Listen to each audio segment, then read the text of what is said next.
My interview today is with Deb Johnson. Hello and welcome. I'm Kyra Reed.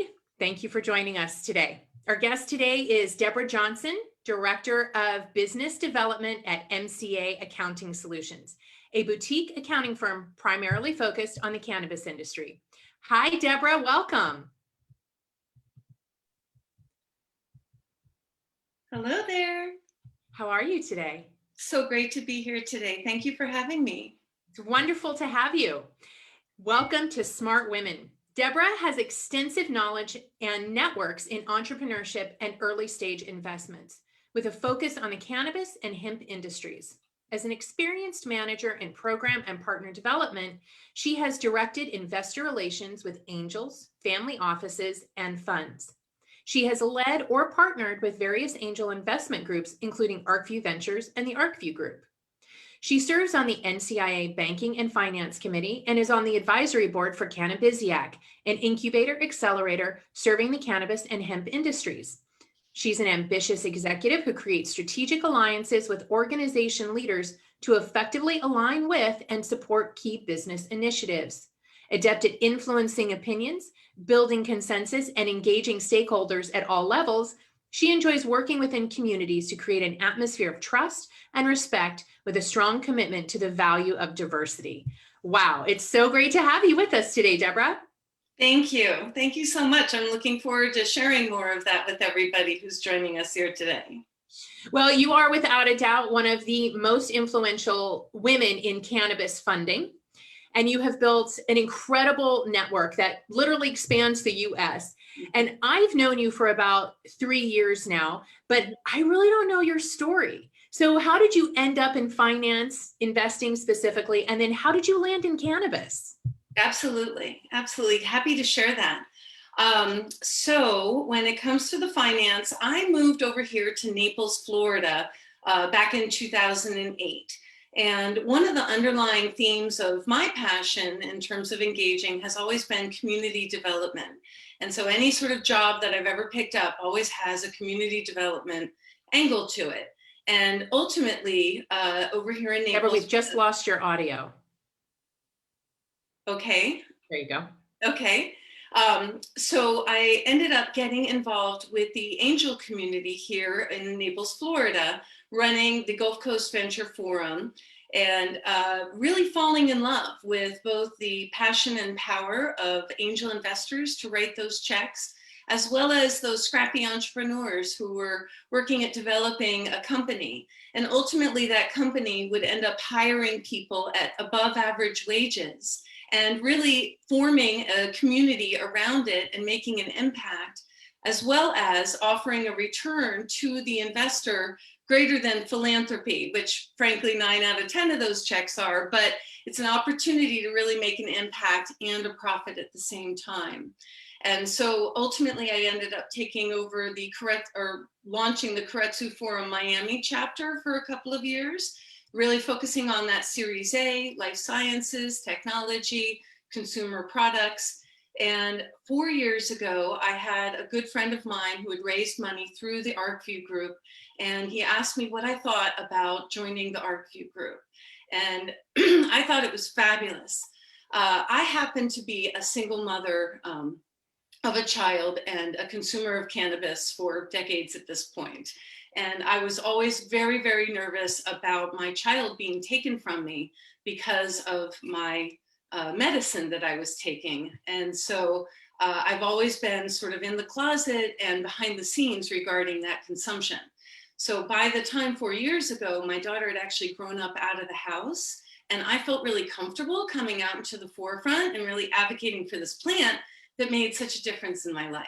So I applied to ArcView, got in, and ran the investor relations, as well as managed the SPVs that they had, about 5 million in assets under management, about 15 different companies, a lot of them led by amazing women who are also members of WIC. So love all of this continued interaction.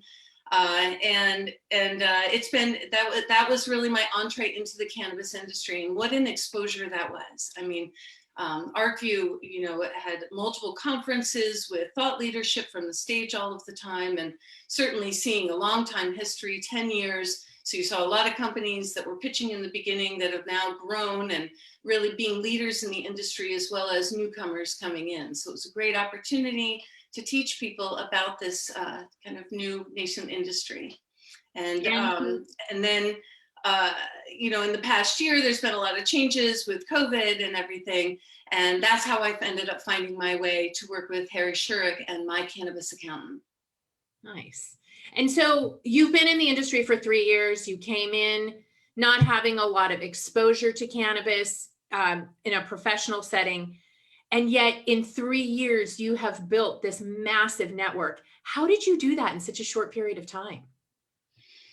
Well, again, great stepping stone from ArcView. They have conferences all around the country, and there was a real opportunity to, again, meet the thought leaders and see a lot of deal flow coming at us. And frankly, I was the person based on the East Coast. So ArcView is based over in Oakland. There was a lot of established networking going on over there. So I leapt into the opportunity to really network up the East Coast.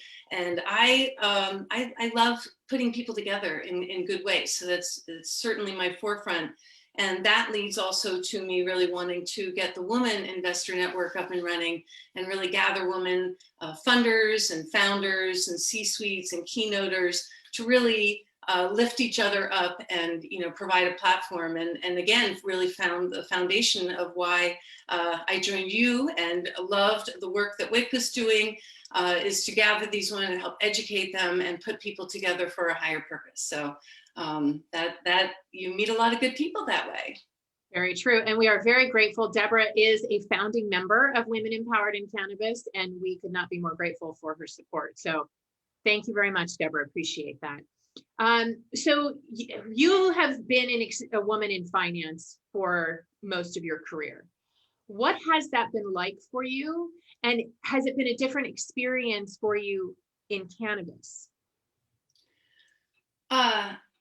Well, I mean, I love it, certainly.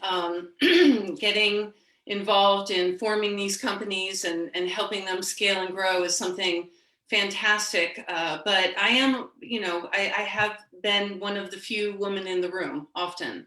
And that's whether it's from the investor side or from the founder side.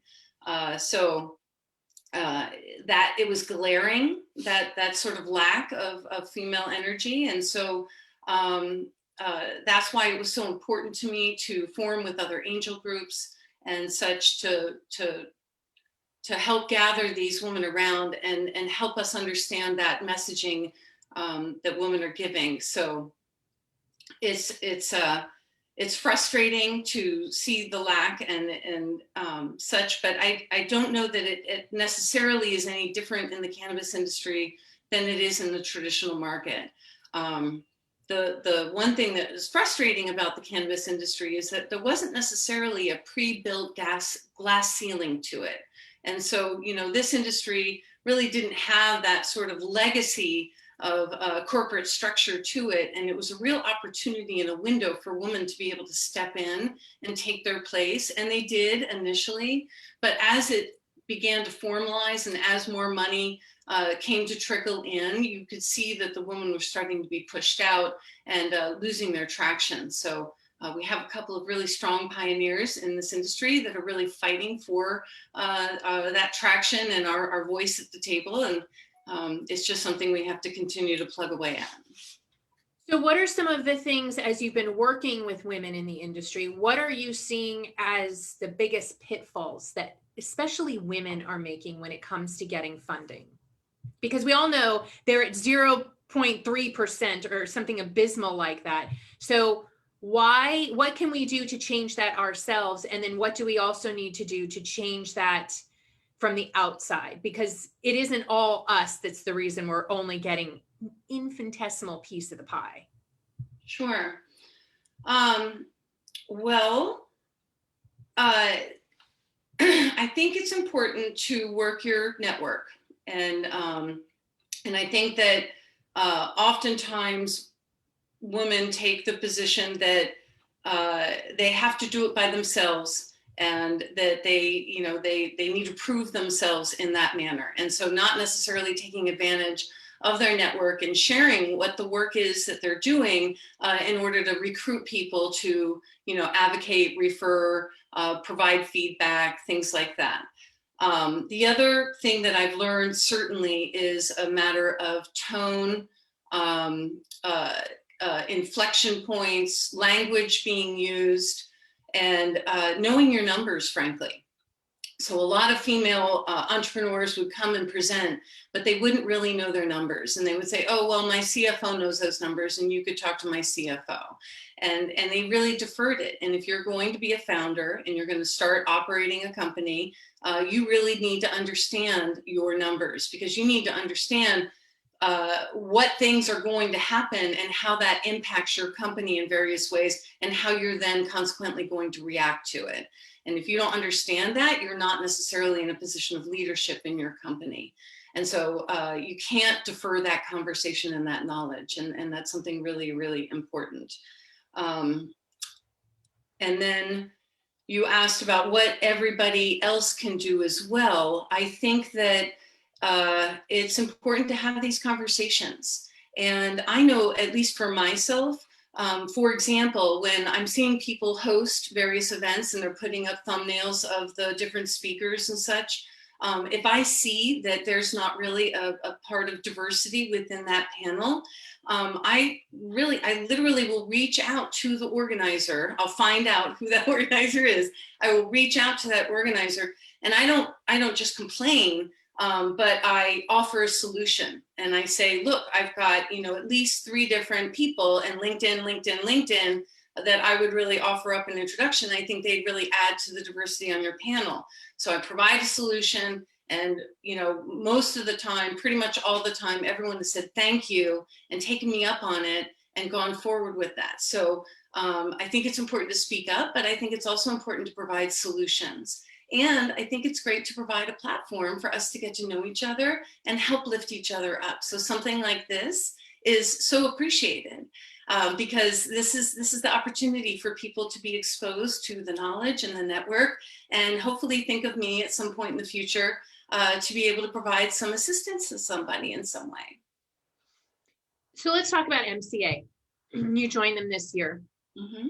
And I'm curious what the values of the company were that made you decide you wanted to work with them. Absolutely.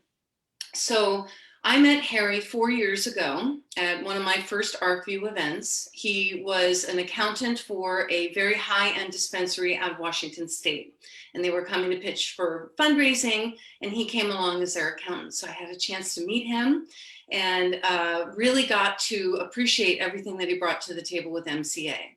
So he had all this years of traditional market experience, but when he saw that opportunity to enter into the cannabis industry, like me, he was ready to step forward, be an advocate, and really say there is something to this industry that I can stand by and add integrity to it. So there are people out there, this industry is so new that there's not really a Better Business Bureau. So we don't really have a way to check and balance those bad players out there. And a lot of it comes from referrals and networking to understand who are the good people and who's had good positive experiences with people.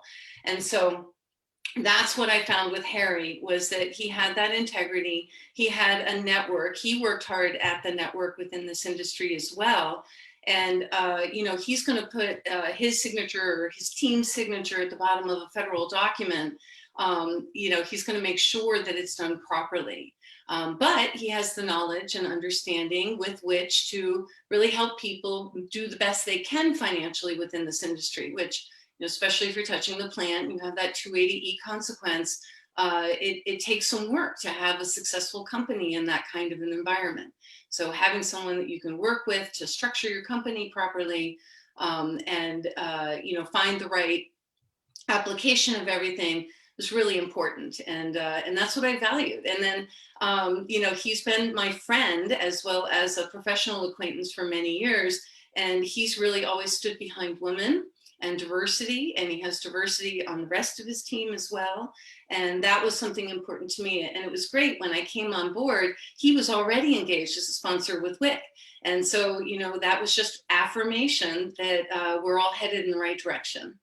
Yes, MCA came on as our very first partner sponsor. So I'm very grateful to Harry, and he was very anxious actually to come on board with us because of his commitments to diversity. And he has a diverse team as well. Can you tell us a little bit about the team at MCA? Yeah, absolutely. In addition to Harry, one of our other key persons is Alfred Wheeler.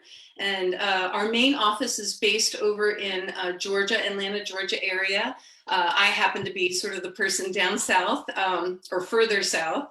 But Alfred Wheeler came out of KPMG, and he's got, decades worth of experience. And so we're able to do auditing at this point with him. And he's just such a smart gentleman. He's calm and centered, and it's just wonderful getting financial advice. I sat in on a lot of structuring calls with him and really appreciate the work that he does. And then another person that's working hard with me is Linnell, and she's doing business development with me as well.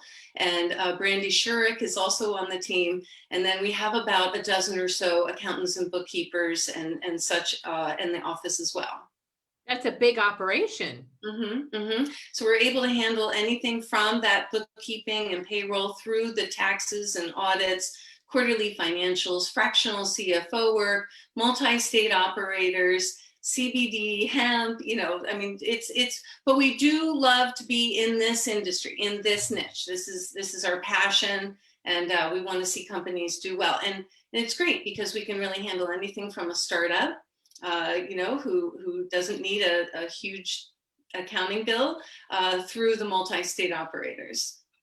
That's amazing. So what are some of the things that you are seeing very common mistakes that cannabis businesses are making in their accounting?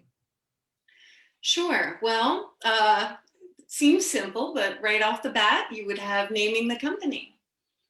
Tell us about so the stigma is alive and healthy out there. And so if you are naming your company something that is clearly cannabis related, unfortunately, you will probably have some challenges when it comes to banking, and if you're processing payments in any way, things like that. There's a KYC process that if you're not found out right away, you could be found out along the way, and they can cut off your services, and that can be very harmful to a business. So it's good to be above board and clear in terms of your relationships with your various entities that you're working with. And so that's, again, another piece that we can offer is really, having referrals and networks and being able to help put people in the right hands.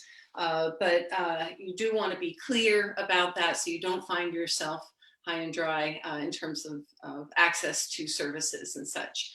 The other would be structuring the company, or let's just say in general, this is a very audit hungry industry. And so it's not really a matter of if, it's more a matter of when. And so any operator is going to want to be prepared with their financials in order for any financial questions, and not really just at the federal level, but more specifically even at the state level.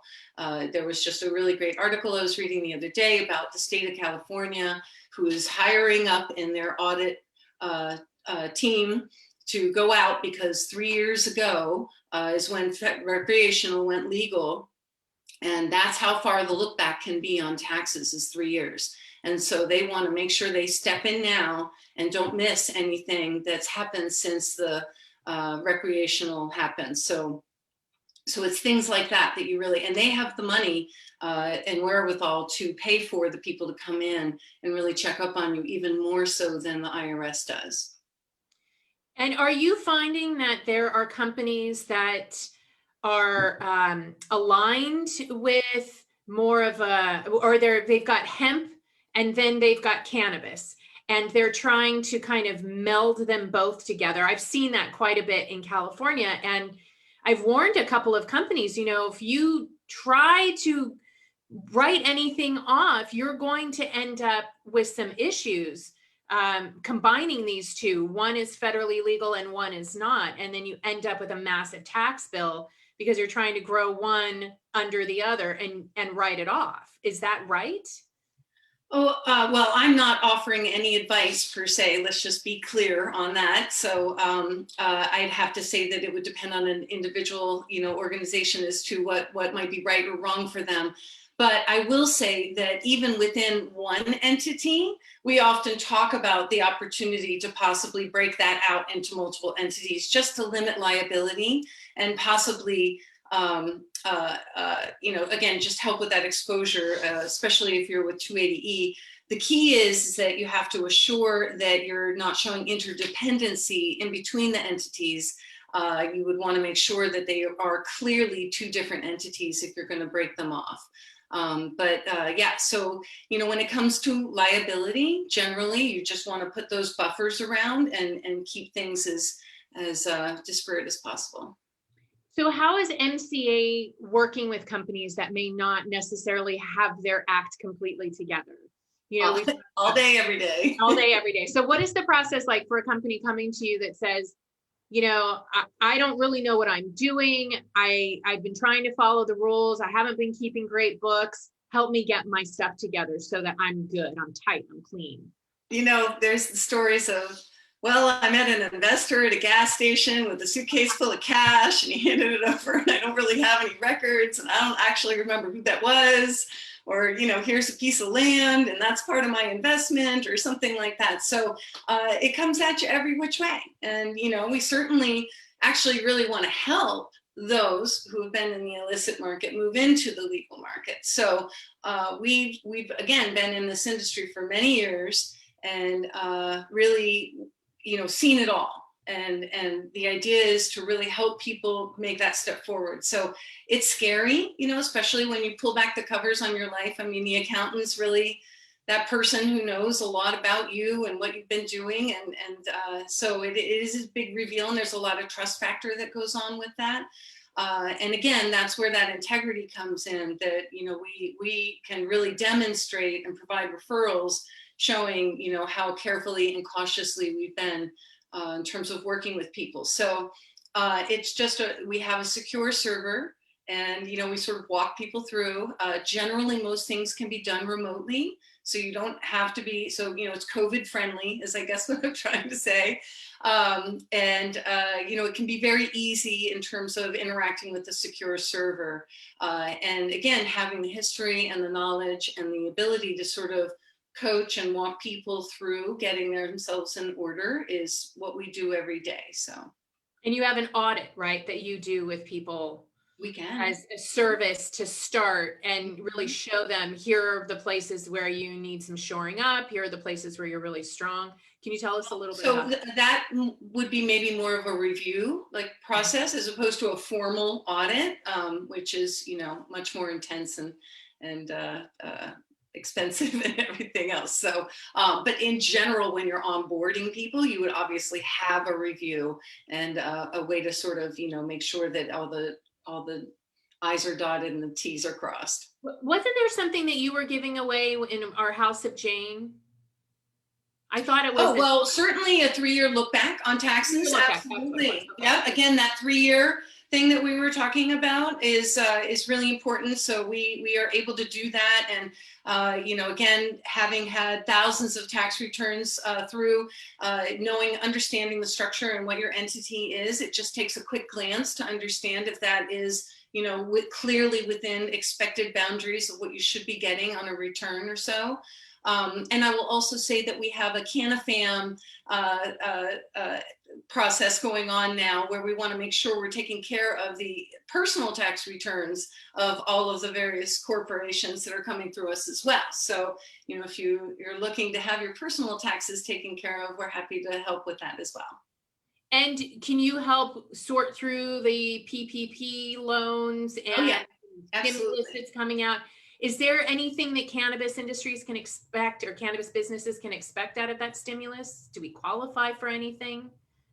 Well, I also, as a as a person on MCA, I serve on the NCIA, Banking and Finance Committee. And we are having those conversations, with on the floor and such. But I don't necessarily, unfortunately, I don't really see that being a possibility at the federal level. There are some states that are doing some various activities to try and help their companies that are working within their borders, but I don't know that we're going to, now hemp is certainly applicable to that and should have, SBA funds and such available to them. But I don't see a move on that cannabis happening per se anytime soon. Such a shame. We're an essential service. We've provided so much. Thousands of people. I mean, it's crazy. It's mind blowing. All right. So on to better news and topics. Tell me about what you're doing with Cannabis. You are working with one of the women I admire the most in this industry, Cheryl Murray Powell. Absolutely. So ladies, if you are not familiar with her, get familiar with Cheryl. She is one of the most generous, brilliant women I have ever met. Mm-hmm. And she has started Cannabis. And I did not realize until I was reading your bio that you're actually a part of the company. So tell me about that. Yeah, absolutely. I serve on the advisory board of Cannabis. It's an incubator accelerator that, did like a soft launch during COVID over in the Palm Beach area, but, it's certainly virtual along with everybody else. And it's really looking to help anybody within the cannabis and hemp industry. But I would say that we're obviously particularly targeting women and people of color. And so there's an amazing staff in and of itself, Cheryl Murray Powell being one of the founders. And she's just amazing, but everybody there is just outstanding. And they provide really a variety of things to do at this point, engage with, as well as things that they'll be rolling out as the country opens up. So you are going to be on next week with Cannabis University.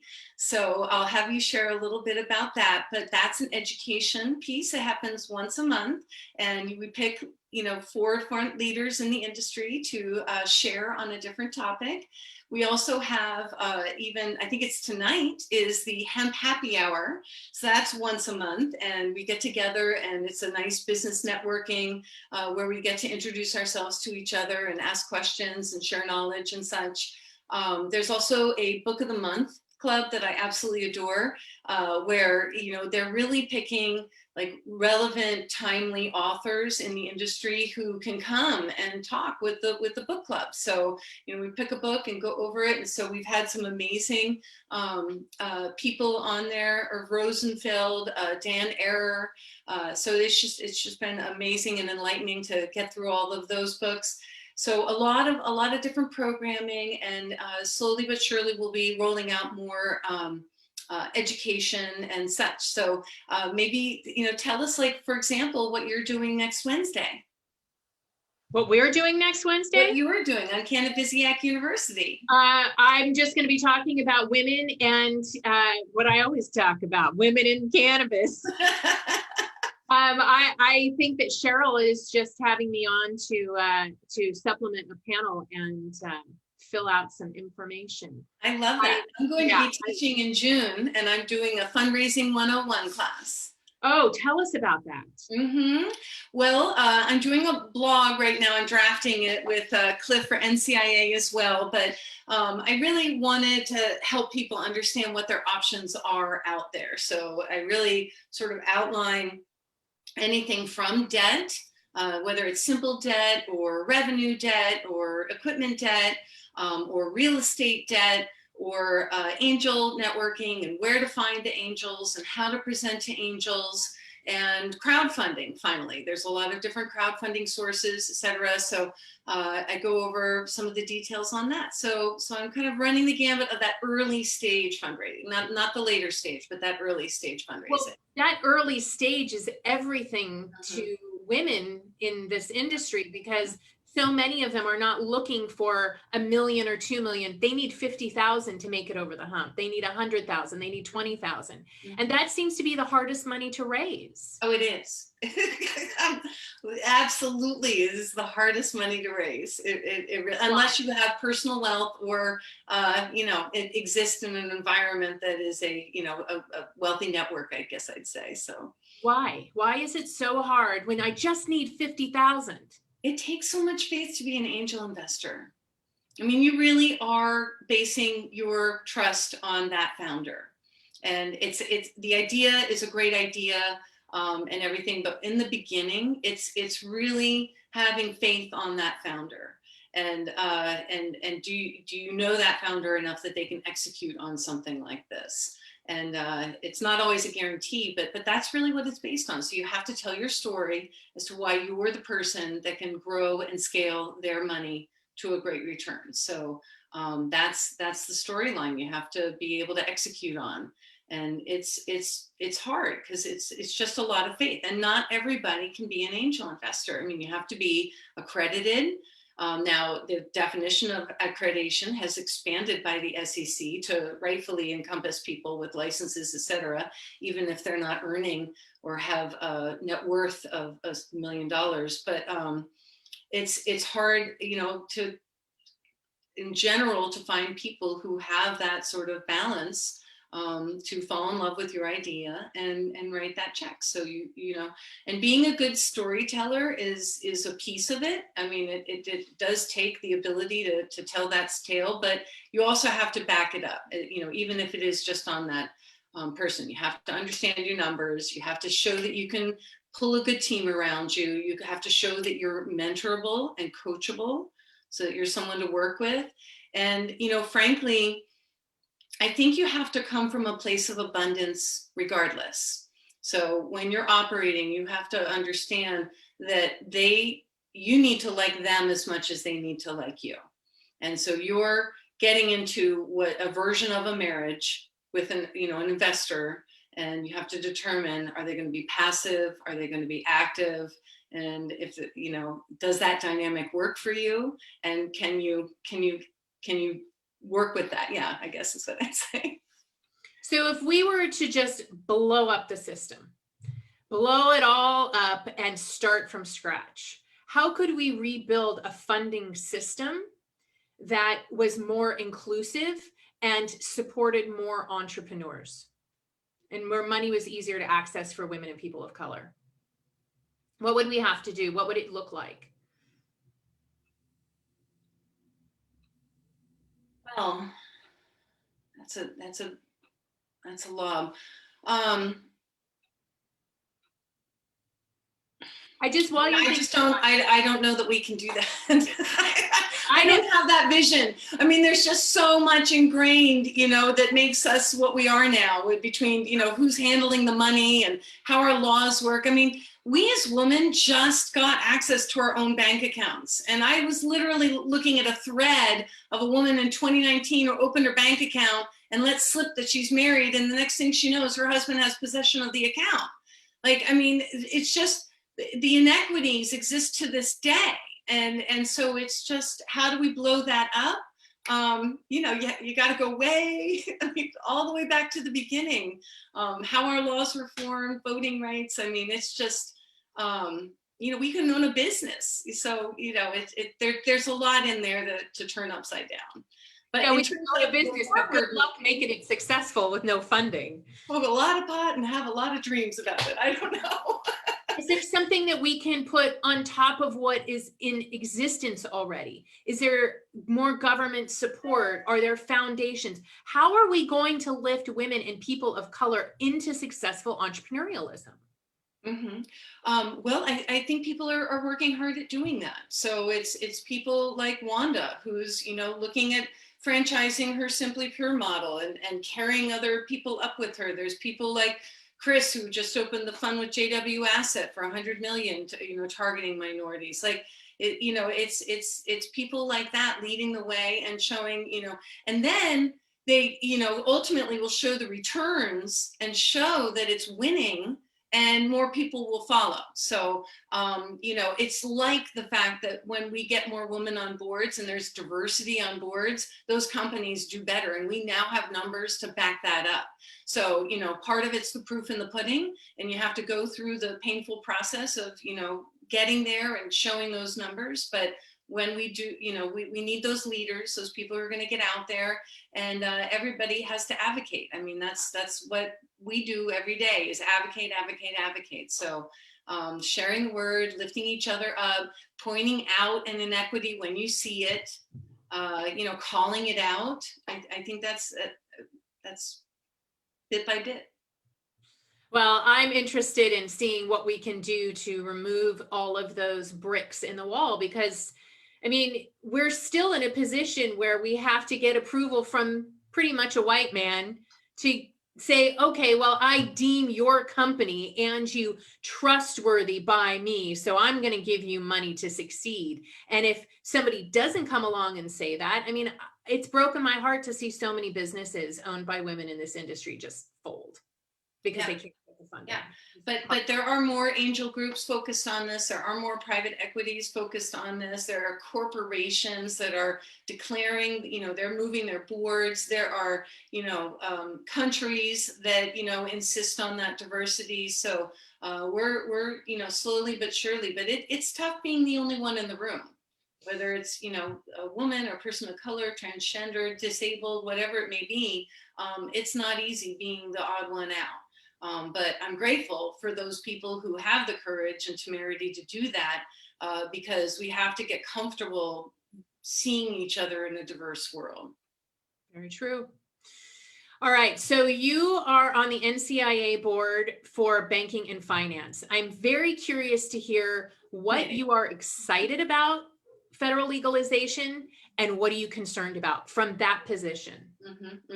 Yeah, well, I really pushed to get on that committee because the banking is just such a pain point. I mean, it's just such a pain point. It's unreal to me that this much money moves around in this industry and isn't banked. And we're on, stock markets, and it's unreal to me. It's unreal to me. And it's so dangerous moving that cash around like that. It's of great concern, and it's created layers and layers of challenges. And honestly, it looks like everybody wants to have banking. It's safer for everybody.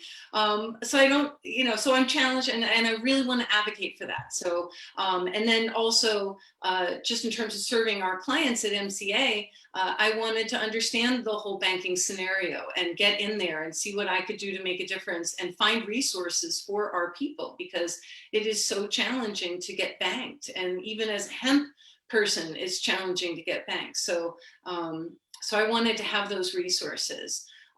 Also, again, just in terms of this early stage fundraising, that's obviously in my background, I wanted to have an understanding of how we could provide more access to things like that, small businesses through that as well, and be a woman out there representing. So what are you worried about legalization? What are you thinking? It's going to take so long. I mean, it's years away. I mean, I know people are excited and hopeful and desirous, but I just see that it's just going to take a really long. Now that's a window of opportunity too, so for those brands and everything that are trying to get a foothold and really get established before everything opens up, because at that point there's going to be a lot of M&A. A lot of M&A, or so so I think it's a real window of opportunity with this hurdle for people to come up with solutions, but it's I think it's going to take a really long time. And I also it's so disappointing to see what's going on in terms of incarceration and decriminalizing this plant, and I that's another thing that I think is really important to keep, that we can't talk about making money off of this while people sit in jail.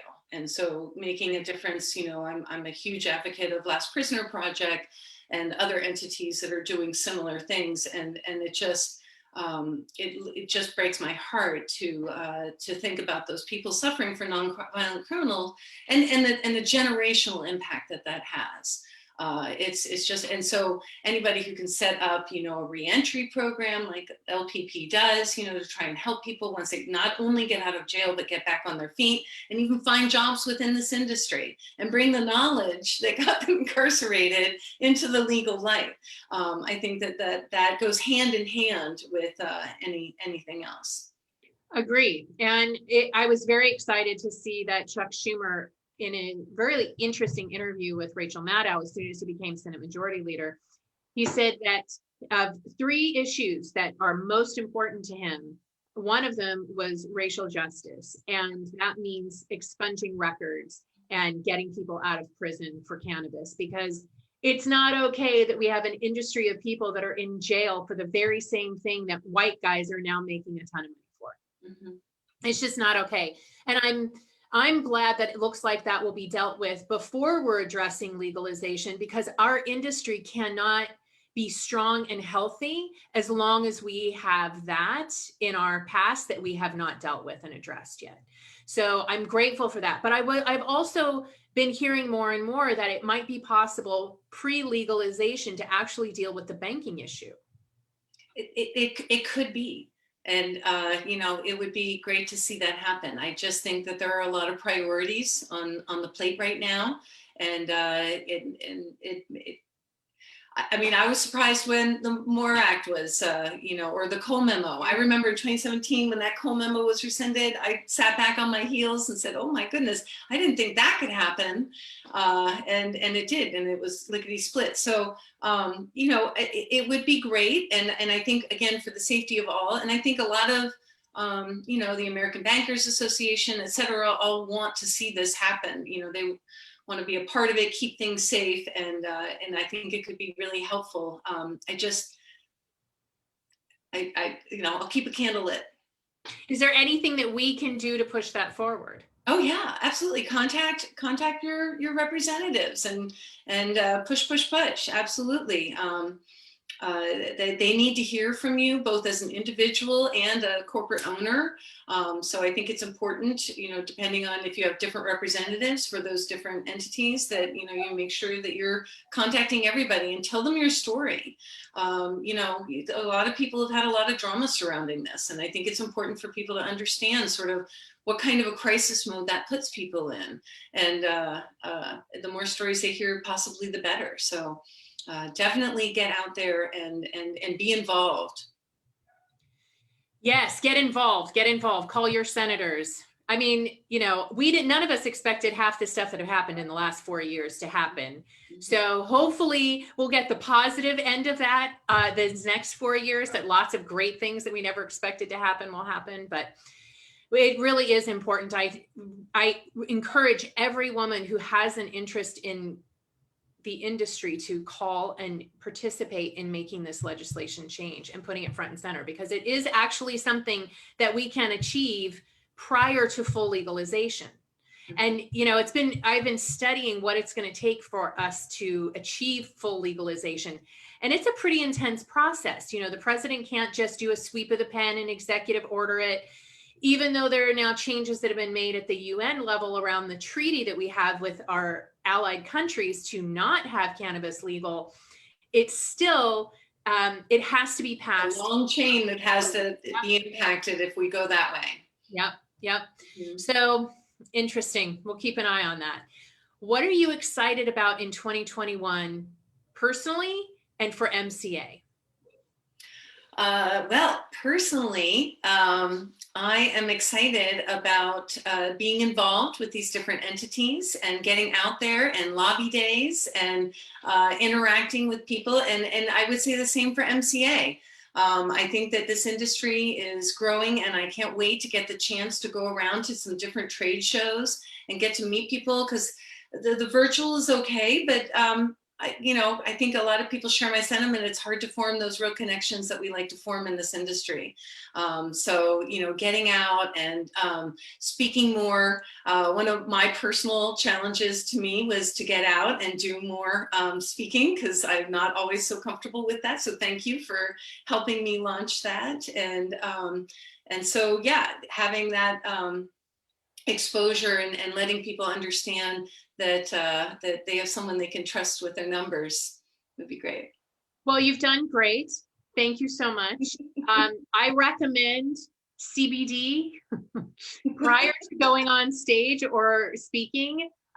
It has done amazing things to calm my nerves before I go on stage, and it doesn't make me a little loopy and talk too much the way it does if I smoke cannabis before I do. So CBD to the rescue. Yeah. Okay. Is there anything else that you want to share with us before we wrap this up? Sure. Well, Kyra and I, we were talking before all of this about having connections and how do I do that from Southwest Florida.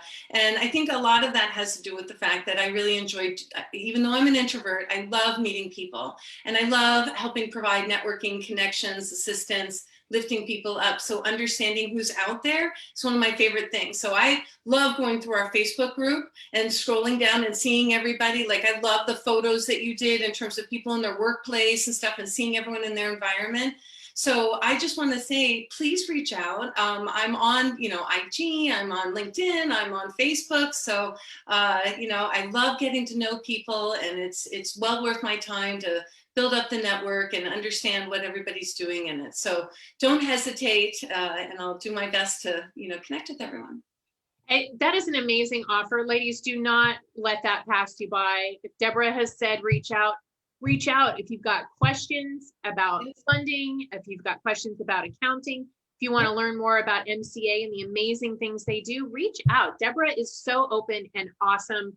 I'm super grateful that she is in my network, and I know you will be if she ends up in yours as well. Where can women find out more about the MCA 3-year review? Sure. Well, first off, you can contact me. So as just said, I am happy to help anybody with that. And then, of course, we have our website. So My Cannabis Accountant Solutions.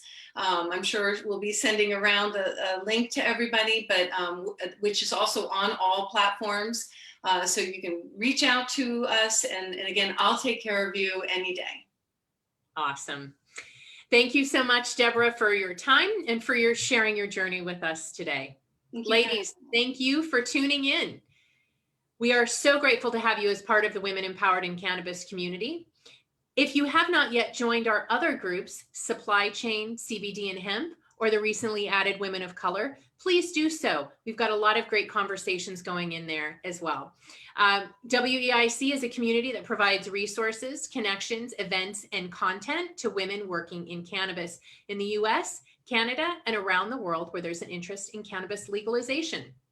We welcome women who are currently working in cannabis or curious about taking a leap into the industry. Consider becoming a supporting member or supporting business for benefits and access across the network. And find out more information at womenempoweredInCannabis.com. Join us again soon for another conversation with women leading in cannabis.